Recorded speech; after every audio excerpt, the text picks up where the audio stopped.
அன்பு ஆன்மீக தமிழ் அன்பர்களே நண்பர்களே, உங்கள் அனைவருக்கும் தமிழ் யூடியூப் சேனலின் இனிய தமிழ் வணக்கம்.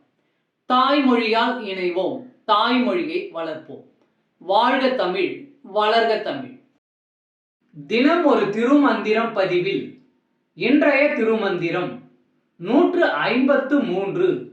யாக்கை நிலையாமை. நாடாண்ட நம்பியும் ஒரு நாள் காட்டுப் பல்லக்கில் ஏற வேண்டும். நாட்டுக்கு நாயகன் நம்மூர் தலைமகன், காட்டு சிவிகை ஒன்று ஏறி கடைமுறை, நாட்டார்கள் பின் செல்ல முன்னே பறை கொட்ட, நாட்டுக்கு நம்பி நடக்கின்றவாறே. நாட்டுக்கு நாயகன் நம்மூர் தலைமகன், காட்டு சிவிகை ஒன்று ஏறி கடைமுறை, நாட்டார்கள் பின் செல்ல முன்னே பறை கொட்ட, நாட்டுக்கு நம்பி நடக்கின்றவாறே. பாடலின் விளக்கம். நாடாளும் மன்னன் அவன், நம் ஊருக்கு அவன்தான் தலைவனாக இருக்கிறான். அவன் தன் விதி முடிந்து இறந்தபோது அவன் ஏறும் பல்லக்கு என்பது சுடுகாட்டுக்கு கொண்டு போகும் பாடையாகும்.